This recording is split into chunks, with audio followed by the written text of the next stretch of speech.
আগামী 23শে ফেব্রুয়ারি ঘরের মাঠে ওড়িশা এফসির মুখোমুখি হবে মোহনবাগান এসজি। সেই ম্যাচে 3 পয়েন্ট পেলেই দ্বিতীয়বারের জন্য লিগ শিল্ড চলে আসবে সবুজ মেরুন শিবিরে। কেরল ম্যাচ জয়ের পর মোহনবাগান এসজি শিবিরে শুরু হয়ে গিয়েছে ওড়িশা ম্যাচ নিয়ে ভাবনা চিন্তা। কেরালার বিরুদ্ধে মসৃণ জয়ের পর বেশ কিছু ভুল ত্রুটি মলিনার নজরে পড়েছে। পরের ম্যাচের আগে সেই সমস্যাগুলো কাটাতে চান দলের কোচ মলিনা।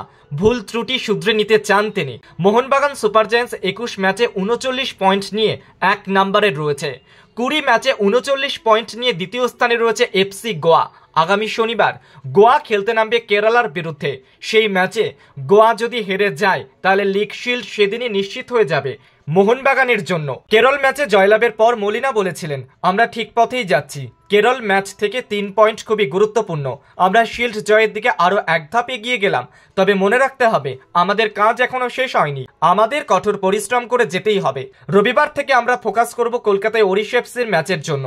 আমরা এই ম্যাচ জেতার চেষ্টা করব।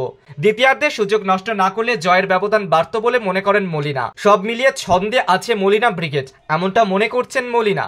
লিগ শিল্ড জয় শুধুমাত্র সময়ের অপেক্ষা বলেও তিনি মনে করছেন।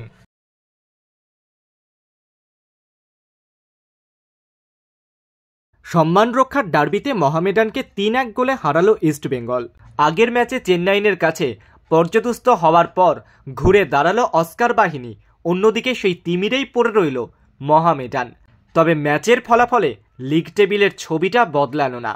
ইস্টবেঙ্গল রইল সেই 11তম স্থানে। এদিন ম্যাচে 3য় মিনিটেই হেডে গোল করার সুযোগ এসেছিল আনোয়ারের কাছে। ইস্টবেঙ্গলের ডান দিকে চূড়ান্ত ব্যর্থ নন্দকুমাররা। তুলনায় চোখে পড়েছিল বাঁদিকের বিষ্ণু মাহেশের যুগলবন্দি, আর সেটাই ইস্টবেঙ্গলকে অনেকটা এগিয়ে দিল। বিষ্ণুর পাস থেকে প্রথম পোস্টে গোল করে গেলেন মাহেশ। বরং ম্যাচের রং আকর্ষণীয় হয়ে উঠল দ্বিতীয়ার্ধে। 63 মিনিটে মাহেশের দুরন্ত ভলি কোনো মতে বাঁচিয়ে দেন মোহামেডানের গোলকিপার। মাঝে ইস্টবেঙ্গল 2-0 গোলে এগিয়ে যায়, কিন্তু গোল হজম করার বদ অভ্যাস রয়ে গিয়েছে অস্কার ব্রুজোর দলের। 68 মিনিটে ব্যবধান কমিয়ে দেন মোহামেডানের ফ্র্যাঙ্কা। তবে শেষ পর্যন্ত 3-1 গোলে জয়লাভ করল ইস্টবেঙ্গল, আর তাতেই হাসি ফুটল ইস্টবেঙ্গল সমর্থকদের মধ্যে। অনেকটা চাপ কাটল অস্কার ব্রুজোরও।